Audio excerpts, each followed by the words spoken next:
ગઈ વખત સુધી આપણે સંસ્પંદન અને બંધના પ્રાચલો, જુદા જુદા પ્રાચલોની સમજૂતી જોઈ ગયા. બંધ લંબાઈ, બંધ એન્થાલ્પી, બંધ ક્રમાંક, બંધ કોણ અને સંસ્પંદન. એવી રીતે હવે બંધ પ્રાચલનો છેલ્લો મુદ્દો બંધની ધ્રુવીયતા પર જઈએ. તો એ બંધની ધ્રુવીયતા એટલે શું એની સમજૂતી આપણને આપી છે. કોઈ પણ સંયોજન લેવામાં આવે તો એ સંયોજન 100% આયનીય અથવા તો સહસંયોજક રીતે અસ્તિત્વ ધરાવતો નથી. એ એની આદર્શ પરિસ્થિતિ ધરાવે છે. બરાબર. ધોનીએ હમણાં જ નિવૃત્તિ લીધી, તો આપણે એવું કહી શકીએ કે એક આદર્શ વ્યક્તિ હતો કે જેમાં ઘણા બધા સારા લક્ષણો જોવા મળતા હતા. ડિસિઝન મેકિંગ એકદમ શાંત સ્વભાવનો અને ગમે ત્યારે પણ ઉચાટમાં આવ્યા વગર કોઈ પણ અઘરું કામ સરળતાથી એ પૂર્ણ કરી લે એવી એની છબી હતી. તો એક આદર્શ પરિસ્થિતિ થઈ એની. કોઈ પણ બંધ સંયોજન સંપૂર્ણપણે સહસંયોજક અથવા આયનીય હોતો નથી. બે હાઇડ્રોજન પરમાણુ વચ્ચેના સહસંયોજક બંધની બાબતમાં પણ કંઈક આવી આયનીય લાક્ષણિકતા જોવા મળે છે. કારણ કે આપણે લુઈસ બિંદુ નિરૂપણમાં જોઈ ગયા કે જ્યારે હું દર્શાવતો હતો ત્યારે એક પર ફૂંદડી મૂકતા હતા. એટલે એનો મતલબ એવો થયો કે બેમાંથી કોઈ એક હાઇડ્રોજન પરમાણુ એ હિલિયમ જેવી લાક્ષણિકતા અથવા તો એનું ડબલેટ જેવી અષ્ટક રચના પૂર્ણ કરતો હતો. ત્યારબાદ બે સમાન પરમાણુઓ વચ્ચે સહસંયોજક બંધ રચાય છે, જેવા કે H2O2, Cl2, N2 અને F2, કે જેમાં ઇલેક્ટ્રોનની ભાગીદારી કરીને એમનું યુગ્મ બનાવી શકાય અને એ ઇલેક્ટ્રોન યુગ્મ બંને સમાન કેન્દ્રથી બરાબર મધ્યમાં જ ગોઠવાયેલું હોય એ રીતે રચાય છે. તેથી તેને અધ્રુવીય બંધ પણ કહે છે. બરાબર. અધ્રુવીય બંધ એટલે બંને પરમાણુથી સરખા અંતરે ગોઠવાયેલા બંધના ઇલેક્ટ્રોન. ઓકે. હવે એના માટે હું એક એક્ઝામ્પલ લઉં એટલે તમને ક્લિયર થઈ જાય કે સપોઝ મારી જોડે હાઇડ્રોજન પરમાણુ લીધો, હાઇડ્રોજનની ઇલેક્ટ્રોન રચના 1s1, બીજો હાઇડ્રોજન લીધો, એની ઇલેક્ટ્રોન રચના પણ 1s1. તો આ હાઇડ્રોજનથી જેટલા અંતરે અહીંયા ઇલેક્ટ્રોન છે એટલા જ અંતરે આ બીજા હાઇડ્રોજનનો ઇલેક્ટ્રોન. બરાબર. પછી આ જે બંધના ઇલેક્ટ્રોન છે એ કોઈ પણ એક પરમાણુ તરફ આકર્ષાયેલા જોવા નહીં મળે. પરંતુ હવે જો હાઇડ્રોજન, હવે બીજું એક એક્ઝામ્પલ લઉં કે જો હાઇડ્રોજન ફ્લોરિન સાથે સંયોજાય તો હાઇડ્રોજનની ઇલેક્ટ્રોન રચના 1s1, ફ્લોરિનની ઇલેક્ટ્રોન રચના helium for complete 2s2, 2px2, 2py2, 2pz1 થાય.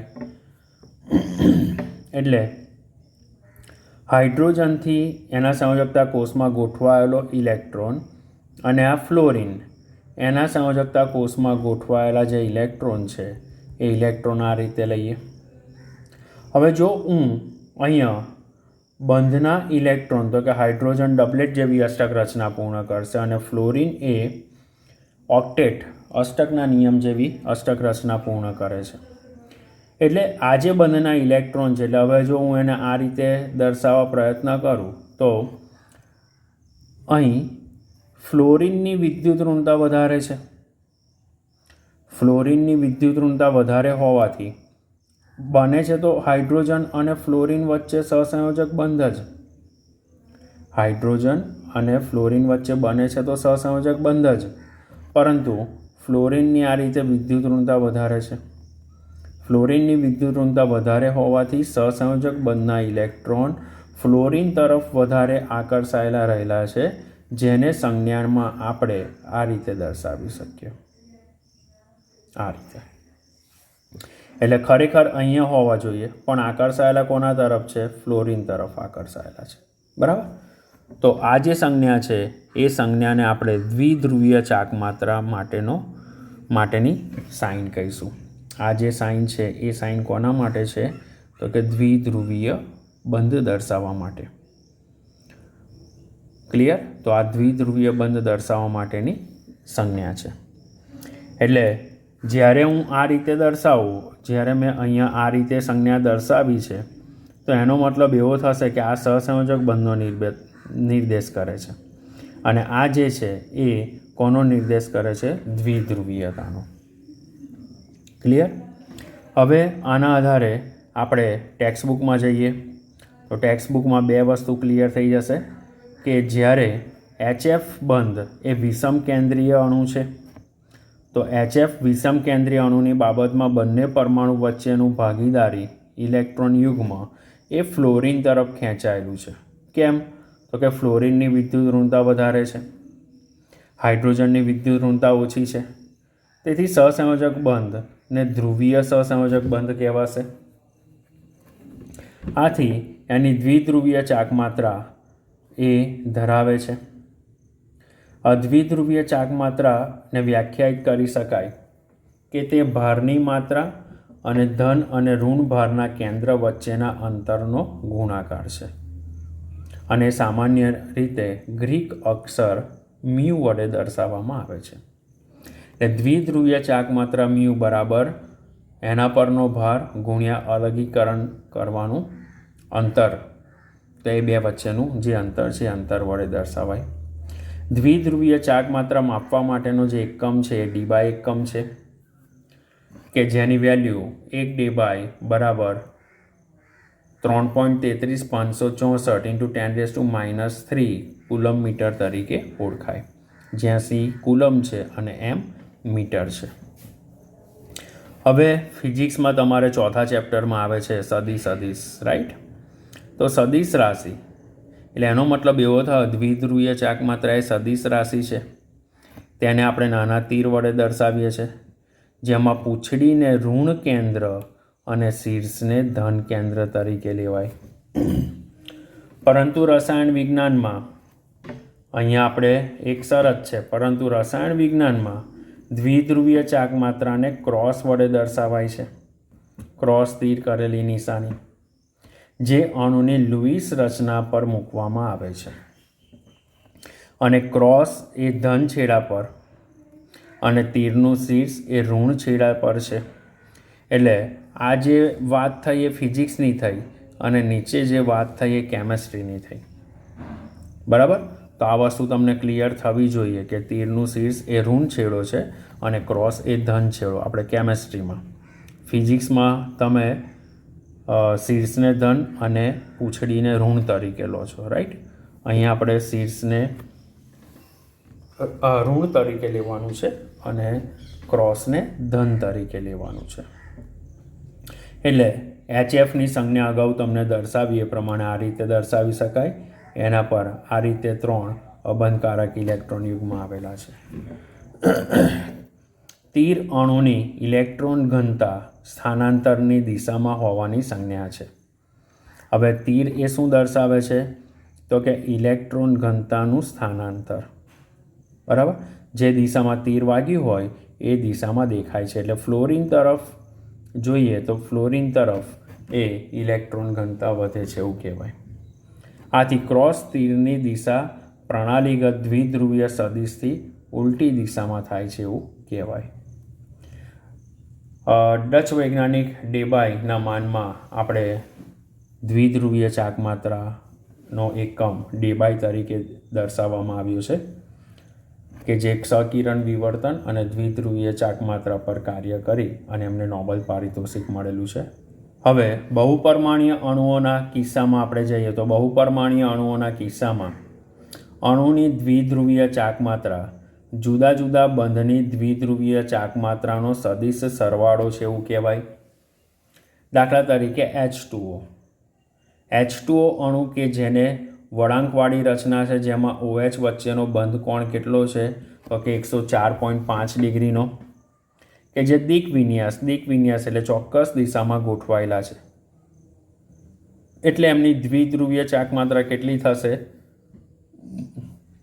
તો 6.17 ગુણ્યા 10⁻30 1 ડે વાય તરીકે, કારણ કે એમાં 2 દ્વિધ્રુવીય ચાકમાત્રા જોવા મળે છે. ક્લિયર? તો એના આધારે તમે દર્શાવી શકો. હવે આપણી જોડે અહીંયા બંધની જે દ્વિધ્રુવીય ચાકમાત્રા છે આ રીતે દર્શાવી છે. તો આ એક બંધ મળ્યો, આ બીજો બંધ મળ્યો, એ બંને દ્વિધ્રુવ તરીકે દર્શાવી છે. એટલે બંધના સહસંયોજક બંધના ઇલેક્ટ્રોન કોના કેન્દ્ર તરફ જાય છે? ઓક્સિજનના કેન્દ્ર તરફ.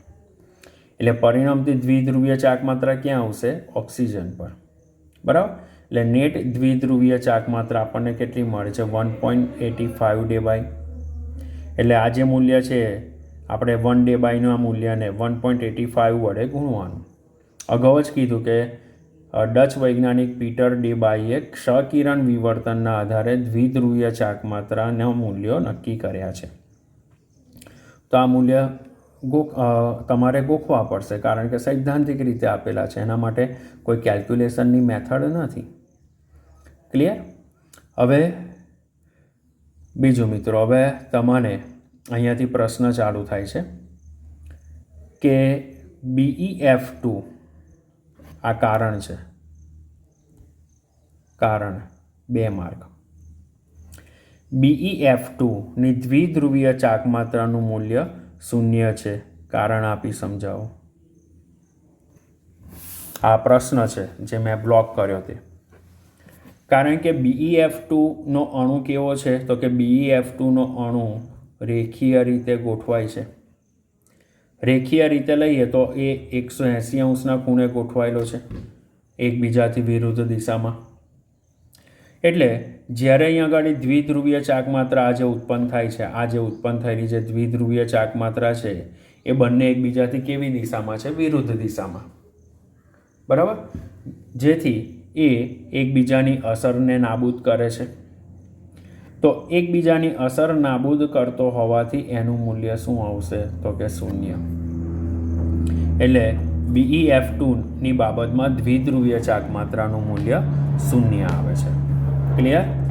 હવે ત્યારબાદ આપણે BF3 માટે જઈએ.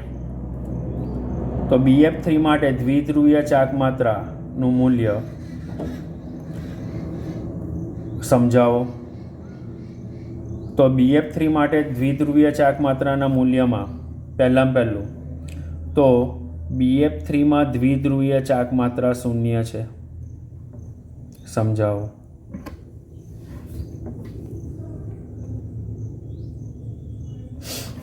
હવે BF3માં દ્વિધ્રુવીય ચાકમાત્રાનું મૂલ્ય 0 કેમ? તો BF3 બંધ એકબીજાથી 120 ડિગ્રી અંશના ખૂણે ગોઠવાયેલા છે, એક દિક વિન્યાસી છે.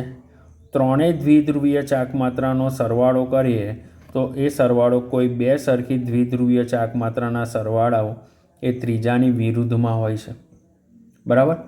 ફરી કહું છું, તમારે જે મેઇન હાઇલાઇટ છે એ આ છે.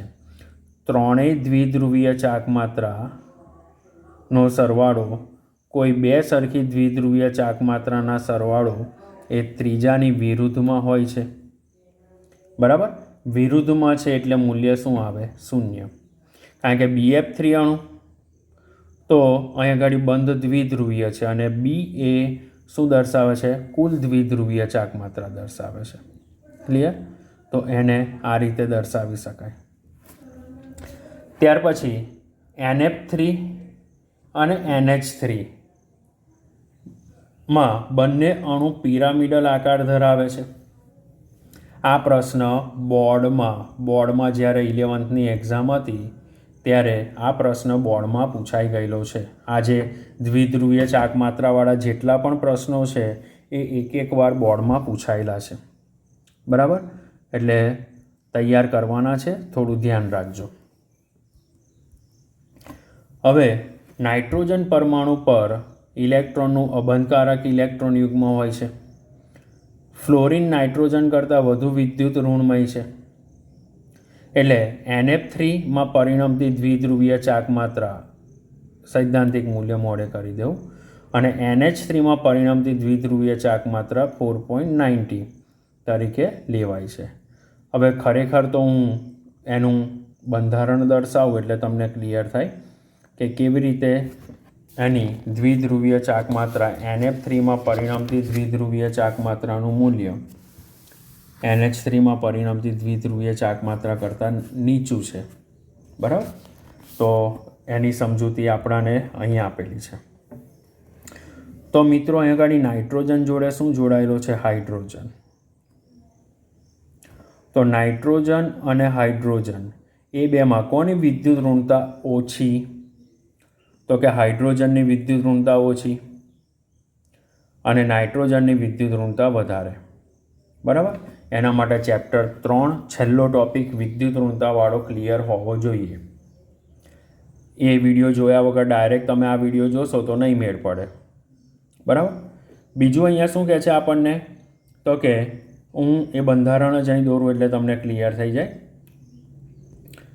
NH3 અને NF3 માટે તો નાઇટ્રોજનના સંયોજકતા કોષમાં 5 ઇલેક્ટ્રોન, નાઇટ્રોજનના સંયોજકતા કોષમાં આ રીતે 5 ઇલેક્ટ્રોન. ક્લિયર? હાઇડ્રોજનના સંયોજકતા કોષમાં 1 ઇલેક્ટ્રોન. તો એનો મતલબ એવો થયો કે નાઇટ્રોજન અને હાઇડ્રોજન વચ્ચે આ શું બન્યો? તો કે સહસંયોજક બંધ બન્યો અને નાઇટ્રોજન પર એક અબંધકારક ઇલેક્ટ્રોન યુગ્મ આવ્યું. એવી રીતે ફ્લોરિન, તો ફ્લોરિનના સંયોજકતા કોષમાં 7 ઇલેક્ટ્રોન. આવી રીતે બીજા ફ્લોરિનના સંયોજકતા કોષમાં 7 ઇલેક્ટ્રોન, ત્રીજા ફ્લોરિનના સંયોજકતા કોષમાં આ રીતે 7 ઇલેક્ટ્રોન. તો આમાં NF3માં અહીંયા એક સહસંયોજક બંધ બનશે. એક શું બનશે? સહસંયોજક બંધ. અને ફ્લોરિન પર 3 અબંધકારક ઇલેક્ટ્રોન યુગ્મ આવશે. ફ્લોરિન પર શું આવશે? 3 અબંધકારક ઇલેક્ટ્રોન યુગ્મ. ક્લિયર? ફ્લોરિન પર આ રીતે 3 અબંધકારક ઇલેક્ટ્રોન યુગ્મ અને નાઇટ્રોજન પર 1 અબંધકારક ઇલેક્ટ્રોન યુગ્મ. એટલે હવે NH3ના કેસમાં NH3 અને NF3, તો NH3ના કેસમાં નાઇટ્રોજનની વિદ્યુત ઋણતા વધારે છે, માટે દ્વિધ્રુવીય ચાકમાત્રા કોના તરફ જોવા મળશે? નાઇટ્રોજન તરફ. બરાબર? આ રીતે નાઇટ્રોજન તરફ. અહીં અબંધકારક ઇલેક્ટ્રોન યુગ્મ છે. એટલે અહીંયા આગળ કોઈ એક જ કેન્દ્ર પર એ દ્વિધ્રુવીય ચાકમાત્રા કેન્દ્રિત થાય છે. નાઇટ્રોજન પરમાણુ પર જ દ્વિધ્રુવીય ચાકમાત્રા કેન્દ્રિત થતી હોવાથી તેનું મૂલ્ય 4.90 × 10⁻³ કુલમ મીટર છે. હવે એ જ વસ્તુ હું ફ્લોરિન માટે લઉં તો ફ્લોરિનની વિદ્યુત ઋણતા વધારે છે. ફ્લોરિનની વિદ્યુત ઋણતા વધારે હોવાથી જે નાઇટ્રોજન છે એ નાઇટ્રોજન અને નાઇટ્રોજનથી ફ્લોરિન તરફ 3 અલગ અલગ દિશામાં દ્વિધ્રુવીય ચાકમાત્રા વહેંચાઈ જાય છે. અહીંયા નાઇટ્રોજન પર કેન્દ્રિત થતું હતું, જ્યારે અહીંયા આગળ ફ્લોરિન પર કેન્દ્રિત થાય છે. એટલે 3 ફ્લોરિન પર વહેંચાઈ જાય છે, જેથી એની દ્વિધ્રુવીય ચાકમાત્રાનું મૂલ્ય ઘટશે અને એ ઘટીને કેટલું જોવા મળે છે? 0.80 × 10⁻³ કુલમ મીટર તરીકે જોવા મળે છે. તો આમ NH3 અને NF3માં NH3માં દ્વિધ્રુવીય ચાકમાત્રાનું મૂલ્ય વધુ છે, જ્યારે NF3માં દ્વિધ્રુવીય ચાકમાત્રાનું મૂલ્ય ઓછું છે. તો આ વસ્તુ આપણે દ્વિધ્રુવીય ચાકમાત્રાના આધારે જ્યારે 3 માર્કનો પ્રશ્ન પૂછાય તો આકૃતિ દોરી અને મેં સમજાવ્યું એ રીતે જવાનું. બંનેમાં આકાર કયો છે? તો બંનેમાં આકાર પિરામિડલ છે. કયો આકાર છે? બંનેમાં પિરામિડલ આકાર છે. બરાબર? બંનેમાં પિરામિડલ આકાર રહેલો છે. તો એના આધારે આની સમજૂતી લઈ શકાય. હવે આ વસ્તુ આપણે ટેક્સ્ટબુકમાં જોઈ લઈએ. તો NH3 એટલે NH3માં નાઇટ્રોજન હાઇડ્રોજન વચ્ચે પરિણમતી દ્વિધ્રુવીય ચાક માત્રા એક જ દિશામાં છે, જ્યારે NF3માં 3 NF બંધની દિશામાં દ્વિધ્રુવીય ચાક માત્રા જોવા મળે છે. એટલે અહીં આગળ કક્ષકીય દ્વિધ્રુવીય માત્રા એક જ દિશામાં છે. શેમાં? તો કે NH3માં. અને NF3માં 3 અલગ અલગ વિરુદ્ધ દિશામાં જોવા મળે છે.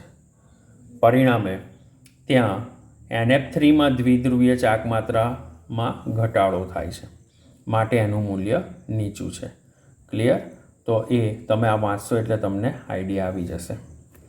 હવે ત્યાર પછી જેમાં બધા જ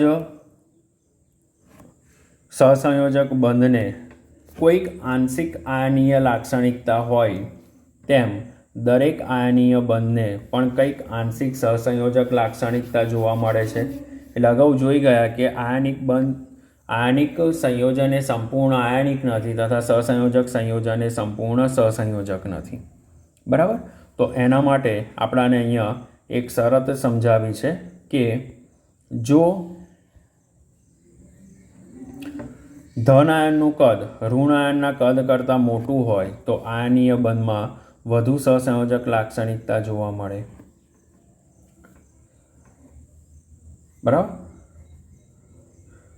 બીજું, જેમ ધન આયન પર વધારે ભાર હોય તો આયનીય બંધ સહસંયોજક લાક્ષણિકતા વધારે.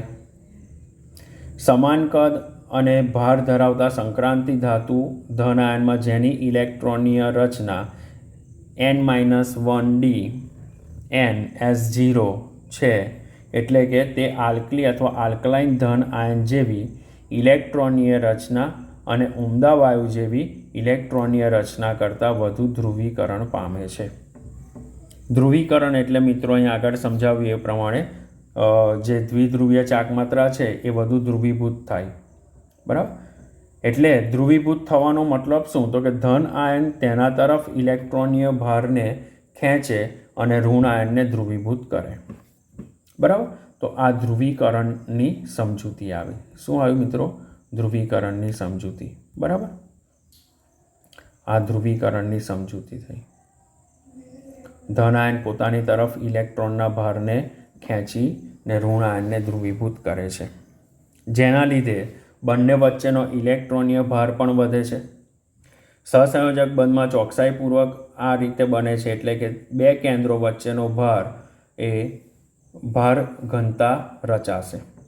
એટલે ધન આયનની ધ્રુવીભવન શક્તિ એ ઋણ આયનની ધ્રુવીભવનતા અને વિકૃતિ માત્રા એટલે કે ધ્રુવીભવન પરિબળ જે આયનિક બંધની સહસંયોજક લાક્ષણિકતા 100% નક્કી કરે છે. બરાબર? તો આ એની સમજૂતી થઈ. હવે આ વસ્તુ આપણે પ્રશ્ન પ્રમાણે જોઈ લઈએ. હવે અધ્રુવીય સહસંયોજક બંધ એટલે શું? તો કે બે સમાન પરમાણુઓ વચ્ચે જો બે સમાન પરમાણુ વચ્ચે જો વધારે સહસંયોજક બંધ રચાયેલા હોય, ભાગીદારી એટલે સરખી રીતે આકર્ષિત થાય, એના પરિણામે ઇલેક્ટ્રોન યુગ્મ બંને સમાન કેન્દ્રથી બરાબર મધ્યમાં ગોઠવાય તો એને અધ્રુવીય બંધ કહે છે. એના ઉદાહરણ આગળ આપ્યા H2O2 Cl2 N2 અને F2. આગળ આપણે ટેક્સ્ટ બુકમાં જોઈ જ ગયા છે, પણ એના પ્રશ્ન તરીકે લઈએ. હવે ધ્રુવીય સહસંયોજક બંધ એટલે શું? તો કે વિષમ કેન્દ્રીય અણુમાં જ્યારે બે અસમાન પરમાણુ વચ્ચેનું ભાગીદારીય ઇલેક્ટ્રોન યુગ્મ વધુ વિદ્યુત ઋણ પરમાણુ તરફ ખેંચાયેલું હોય. બરાબર? દાખલા તરીકે HCl, તો Cl તરફ વધારે ખેંચાયેલું હોય તો એને આપણે ધ્રુવીય સહસંયોજક બંધ તરીકે લઈએ છીએ, જેને દર્શાવવાની સંજ્ઞા અહીંયા તીર અને છેડે આ રીતે ક્રોસની નિશાની કરવામાં આવે છે. ત્યાર પછી આપણે દ્વિધ્રુવીય ચાક માત્રા એટલે શું? તો એની સમજૂતી આપી છે. દ્વિધ્રુવીય ચાક માત્રાને આપણે મ્યુ સંજ્ઞા વડે દર્શાવીએ. એના પરનો ભાર ગુણ્યા બે કેન્દ્ર વચ્ચેનું અંતર r. એટલે આપણે દ્વિધ્રુવીય ચાક માત્રા શોધવાનું સૂત્ર શું થશે? મ્યુ બરાબર Q × r. એમાં ડે બાય એકમ આપેલો છે 1 ડે બાય બરાબર એની વેલ્યુ આગળ જોઈ ગયા cm એટલે કુલમ મીટર તરીકે લેવાય. દ્વિધ્રુવીય ચાક માત્રા એ કેવી રાશિ છે? સદિશ રાશિ. તો મેં ટેક્સ્ટ બુકમાં તમને ફિઝિક્સ અને કેમેસ્ટ્રીમાં સદિશ રાશિને કઈ રીતે દર્શાવાય એની સમજૂતી આપી દીધી છે, બરાબર? તો એ તમે ધ્યાનમાં રાખજો. ત્યાર પછી બહુપરમાણીય અણુના કિસ્સામાં અણુની દ્વિધ્રુવીય ચાકમાત્રા જુદા બંધની દ્વિધ્રુવીય ચાકમાત્રાનો સદિશ સરવાળો લઈ શકાય. તો H2Oની અંદર આ કોણીય શેપ છે, માટે દ્વિધ્રુવીય ચાકમાત્રા જે પરિણમે છે એ ઓક્સિજન તરફ પરિણમે છે, એટલે એનું મૂલ્ય કેટલું આવ્યું? 1.85 ડેબાય, કે જેને આપણે 1 ડેબાયના મૂલ્ય વડે ગુણીએ તો એના પરથી એનું મૂલ્ય મળશે 6.17 × 10⁻³ કુલમ મીટર. ત્યાર પછી BF3 અને BCl3, BF3 અને BCl2માં આપણે દ્વિધ્રુવીય ચાકમાત્રાનું મૂલ્ય શૂન્ય કેમ છે એ મેં ટેક્સ્ટ બુકમાં તમને ઉદાહરણ સાથે સમજાવ્યું છે, કારણ સાથે સમજાવ્યું છે.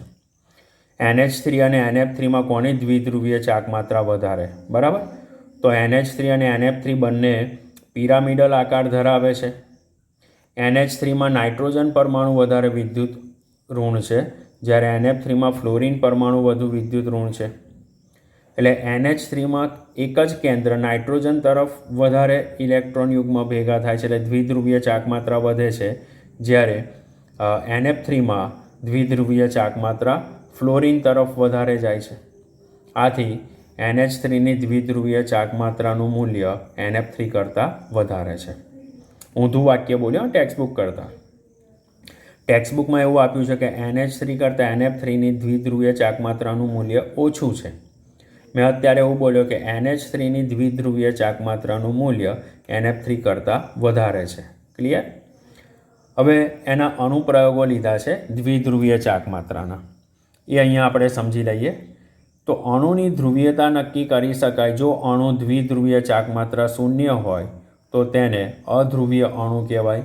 IMP ટેક્સ્ટ બુકની સમરી છે. બીજું, આયનિક લાક્ષણિકતાના ટકા શોધી શકીએ. એટલે પર્સન્ટેજ ઓફ આયનિક સંયોજન લાક્ષણિકતા બરાબર દ્વિધ્રુવીય ચાકમાત્રાનું પ્રાયોગિક મૂલ્ય છેદમાં દ્વિધ્રુવીય ચાકમાત્રાનું સૈદ્ધાંતિક મૂલ્ય ગુણ્યા 100 તરીકે લેવાય. અને ત્રીજું, અણુની ભૂમિતિ નક્કી કરી શકાય છે. જો દ્વિધ્રુવીય ચાકમાત્રાનું મૂલ્ય શૂન્ય હોય તો અણુ કેવો જોવા મળશે? રેખીય. ક્લિયર? તો એના ઉદાહરણ આપણને અહીંયા આપ્યા છે, CO2 અને SO2. આગળ મેં BeCl2 પણ લીધું છે. ક્લિયર? અપવાદ કયો છે? BF3. દ્વિધ્રુવીય ચાકમાત્રાનું મૂલ્ય શૂન્ય છે, પરંતુ એ રેખીય નથી. તો એ જે અપવાદ મૂલ્યો છે, અપવાદ મૂલ્યને અહીંયા ધ્યાનમાં લેવું પડશે. હવે આયનિક બંધમાં આંશિક સહસંયોજક લાક્ષણિકતા કેવી રીતે સમજાવી શકાય? તો જે ધ્રુવીભવન છે, ધ્રુવીભવન આ પણ IMP આગળ લખ્યું છે GNET માટે, એટલે ક્લિયર થઈ જાય. તો પહેલો મુદ્દો, ધ્રુવીભવન ઇઝ પ્રપોર્શનલ ટુ સહસંયોજક ગુણધર્મ. ધન આયનનું કદ, એટલે કે જેમ ધન આયનનું કદ ઘટે તેમ ઋણ આયનનું ધ્રુવીભવન વધારે. એટલે ધ્રુવીભવન ઇઝ પ્રપોર્શનલ ટુ 1 ધન આયનનું કદ. એટલે Be+2 Mg+2 Ca+2 જેમ જેમ કદ વધે તેમ તેમ ત્યાં ધ્રુવીભવનતા ઘટશે. બરાબર? કારણ કે વ્યસ્તનો સંબંધ છે. BeCl2 MgCl2 જેમ જેમ આપણે સમૂહમાં ઉપરથી નીચે જઈએ તેમ તેમ ધન આયનનું કદ વધે, માટે આયનીય લાક્ષણિકતા વધે છે. તો આ વસ્તુ આપણને અહીંયા સમજાવી છે. ત્યાર પછી બીજો મુદ્દો લીધો છે કે આવર્તમાં જેમ જેમ ધન આયનનું કદ ઘટે તેમ તેમ સહસંયોજક લક્ષણ વધે છે. તો આ ધન આયનના સંદર્ભમાં થયું.